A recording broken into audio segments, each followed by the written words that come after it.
ब्रह्मा कुमारीज के शांतिवन परिसर में रोज देश विदेश से अनेक पर्यटक देखने के लिए आते हैं।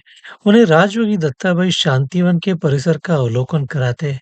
अब देखते हैं दत्ताबाई की इस विशेषता को। हमारे ओम शांति बोल के स्टार्ट करते हैं। ओम माना आत्मा, शांति माना धर्म। सभी के शरीर में एक शक्ति है, उसको यहाँ आत्मा बोलते हैं। अपन उसको जीव या प्राण बोलते हैं, साइंस उसको ओरा बोलते हैं। आत्मा का धर्म शांति, और शांति के लिए हम बाहर जाते हैं। मंदिर, मस्जिद, गुरुद्वारा, गार्डन, पिकनिक, घूमने फिरने थोड़ी शांति मिलती है। घर जाने के बाद वही हाल होता है जो पहले था। अब यहाँ आते हैं, थोड़ा रुकते हैं, ज्ञान सुनते हैं, अंतर जगत की यात्रा करते हैं, अंतरिक्ष शांति की अनुभूति होती है। इसलिए इस पूरे परिसर का नाम है शांतिवन। ये शांतिवन परिसर 90 एकड़ का परिसर है, 56 डिपार्टमेंट है और 1,500 लोग सेवा के लिए फुल टाइम समर्पित रूप से अपनी अपनी सेवाएं देते हैं। अक्टूबर से मार्च हर 15 दिन में 25,000 लोग ऑल इन वर्ल्ड से भगवान को मिलने के लिए उस हॉल में आते हैं, जिस हॉल को बोलते हैं डायमंड जुबली हॉल। जो हॉल 500 फीट लंबा है, 250 फीट चौड़ा है, 70 फीट ऊंचा है, 6 महीने में तैयार हुआ है। 25,000 लोग एक साथ बैठते हैं, 25 भाषाओं का ट्रांसलेशन एक साथ होता है। एशिया खंड में सबसे बड़ा और सबसे पहला हॉल है डायमंड जुबली हॉल। 25,000 लोग यहाँ रहने की सुविधा है। 25,000 भाई बहनों का भोजन 1 घंटे में बनता है, इतना बड़ा किचन है। 25 साल पहले बना हुआ सोलार है। 25 साल से 25,000 लोगों का भोजन बनता है। और इसके बाद 2 किलोमीटर दूरी पे दुनिया का पहला सोलार बना है, 24 घंटे में 24 मेगावाट बिजली तैयार करता है। अब सूरज से शक्ति लेके सोलार बनाया। भगवान को बोलते हैं 1000 सूरज से तेज है। उसकी किरण लेने के लिए हमें ओपन जगह पे जाना पड़ता है, बॉडी कॉन्शियस से सोल कॉन्शियस। तब हम सुप्रीम सोल की किरण लेकर के अनेक जन्मों के पापों को नष्ट करके अनेक जन्मों का पुण्य जमा कर सकते हैं। इतनी शक्ति भगवान से हम सब ले सकते हैं। उसकी विधि और टेक्निक या सबको सिखाई जाती है। उसको बोलते हैं राजयोगा मेडिटेशन कोर्स, ध्यान, योग, साधना और तपस्या। इसलिए यहाँ का स्लोगन है, करो तपस्या मिटे समस्या। अपने जीवन की समस्या को मिटाने के लिए यहाँ खास तपस्या सिखाई जाती है। और तपस्या करने के लिए घर, परिवार, कारोबार कुछ भी छोड़ना नहीं है। यहाँ से घर जाने के बाद पूरे परिवार के साथ 7 दिन का बेसिक कोर्स करके रोज 1 घंटा ज्ञान सुनना, सोच चेंज, कर्म अच्छे, अपन इस नर्क भरी दुनिया में रहते हुए स्वर्ग की अनुभूति कर सकते हैं। ये ब्रह्मा कुमारी में जुड़ने का पहला फायदा है। दूसरा फायदा है, भगवान को मिल सकते हैं। यूनिवर्सिटी है या कोई प्रकार की अंधश्रद्धा नहीं है। आज भगवान को मिलन का दिन है। और जिस हॉल में हम बैठे हैं, इस हॉल का नाम है कॉन्फ्रेंस हॉल। ये कॉन्फ्रेंस हॉल 4 महीने में तैयार हुआ। मार्च से अक्टूबर हर 4 दिन में कॉन्फ्रेंसेस होती है, कंटिन्यू प्रोग्राम चलते हैं। यहाँ हिंदी भाषा चलती है हर जगह पे। हिंदी सबको नहीं आती है, अलग अलग कंट्री के लोग आते हैं। दोनों साइड में भाषा ट्रांसलेशन की सुविधा है। 25 भाषाओं का ट्रांसलेशन एट ए टाइम होता है। अंडरग्राउंड वायरिंग रहता है, पाइपलाइन रहता है, चेयर पे हेडफोन रखते हैं या बोर्ड लगाते हैं। English, France, Japan, Telugu, Tamil या जो भाषा चाहिए वहाँ बैठ करके सुन सकते हैं। उसी समय ट्रांसलेशन होता है। पीछे वालों को दिखता नहीं, इसलिए स्क्रीन लगा है। इधर देखो भाई जी, इधर देखो, ये स्क्रीन लगा है, यहाँ भी लगा है, उधर भी लगा है। पीछे बैठे वाले लोगों को आराम से देख सकते हैं। ये 3 चित्र हैं यहाँ पे, 1, 2, 3। इसकी 3 की जानकारी आपको एक वीडियो में देंगे, अगला वीडियो बनेगा। ओम शांति वाला चित्र है। दोनों चित्र के ऊपर एक लाइट दिख रही है, ये सुप्रीम लाइट, सबका मालिक एक, पॉइंट ऑफ लाइट। अब परमात्मा पॉइंट है, उसकी पूजा नहीं कर सकते। जैसे अमीबा है, शेपलेस, कोई कैसा भी निकाल सकता है, पॉइंट की कोई आकृति नहीं होती है। ऐसे भगवान पॉइंट है, तो हमको पूजा करने के लिए हम लोगों ने अलग अलग आकृति निकाली है। अलग अलग धर्म के लोगों ने अलग अलग।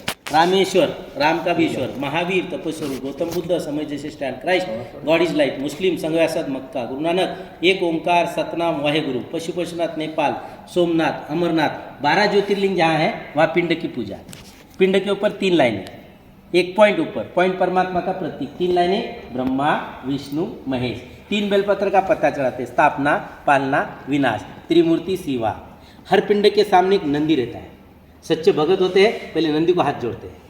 कुछ कहना हो तो नंदी के कान में कहते हैं, क्योंकि शिव जी को शरीर नहीं है।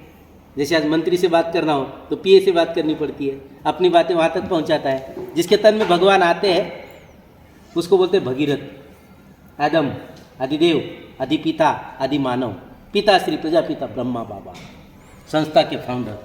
1936 में हीरे के व्यापारी थे। 12 गुरु के भगवान को पाने के लिए, भगवान नहीं मिले, 13वां गुरु करने के लिए ज्योति के रूप में भगवान का साक्षात्कार हुआ। अपना हीरे का धंधा बंद करके ओम मंडली के नाम से सत्संग स्टार्ट किया। ओम की ध्वनि करने के लिए एक छोटी बच्ची आती थी, राधा, 14 साल की उम्र में आई।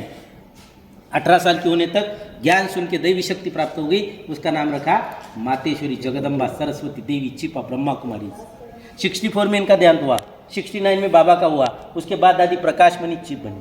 प्रकाश मणि दादी ने 135 देशों में सेंटर खोल दी 2007 तक और विश्व शांति दूत का पुरस्कार ले लिया। उसके बाद दादी जानकी जी 104 साल की उम्र में 140 देशों का संचालन कर most stable mind in the world, नींद में भी अच्छा सोचने वाली दुनिया की पहली महिला दादी जानकी जी चीफ ऑफ ब्रह्मा कुमारी रही।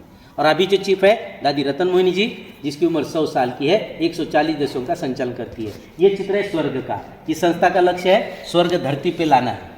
अपन कहते हैं स्वर्ग का है तो बोलते हैं ऊपर है। स्वर्ग में क्या है? शांति, सुख और देवी देवता। आज शांति भी नहीं, सुख भी नहीं, देवी देवता भी नहीं। आज के इंसान को बोलते हैं रोज 1 घंटा सेंटर पे आओ, ज्ञान सुनो, आपको शांति मिलेगी, सुख मिलेगा। क्या बोलते लोग? टाइम नहीं। कोई लोग तो संसार में इतने व्यस्त हो गए हैं, बोलते हमको मरने के लिए भी फुर्सत नहीं है। अब जिसको मरने के लिए टाइम नहीं है वो रोज 1 घंटा ज्ञान नहीं सुन सकते। इसलिए सिद्धा बोलते हैं मरने बगैर स्वर्ग नहीं दिखता है। तो हमारे घर का कोई चला जाता है तो बोलते हैं स्वर्गवासी हुआ, मतलब फाइनली पहले नरकवासी था। तो हमारे घर का एक स्वर्ग में चला जाए तो हमको खुश होना चाहिए, लेकिन हम खुश नहीं होते, रोते। मतलब फाइनल ऊपर स्वर्ग नहीं है, स्वर्ग नर्क इधर ही है। जब इंसान में इंसानियत है तो धरती स्वर्ग है, इंसान इंसानियत छोड़ के चलता है तो धरती नर्क है। अब नर्क को स्वर्ग बनाने के लिए भगवान को धरती पे आना पड़ता है। भगवान तब आते हैं जब घर घर में हिंदुस्तान पाकिस्तान तैयार होता है, भाईचारा खत्म होता है, माँ को माँ नहीं बोलते हैं, बाप को बाप नहीं बोलते हैं। ऐसे समय में भगवान आके 2 काम करते हैं।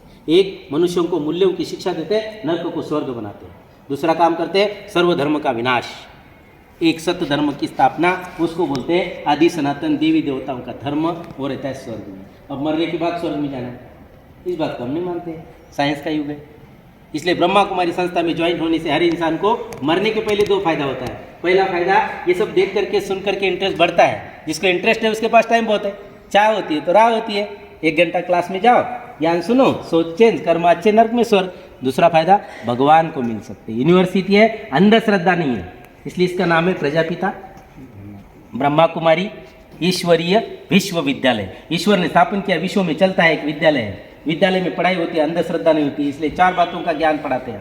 पहला, मैं कौन, दूसरा, मेरा कौन, तीसरा, मुझे क्या करना है और मेरे साथ क्या जाएगा और हम कब जाएंगे, ये तो पता ही नहीं। 4 विशेषता है संस्था की। पहली विशेषता, निर्माता पॉइंट ऑफ लाइट, सबका मालिक ही। दूसरी विशेषता, इसको लेडीज चलाती है, महिला संचालन करने वाली दुनिया की पहली संस्था। तीसरी विशेषता, सेवा भावी, यहाँ एक भी आदमी पेमेंट पे नहीं है। छोटी पोस्ट से बड़ी पोस्ट तक यहाँ लोग सेवा में हैं। यहाँ सेवा में आना हो तो सालों स्टूडेंट बनना पड़ता है। इसलिए यहाँ का स्लोगन है बिन पगारी फुल अधिकारी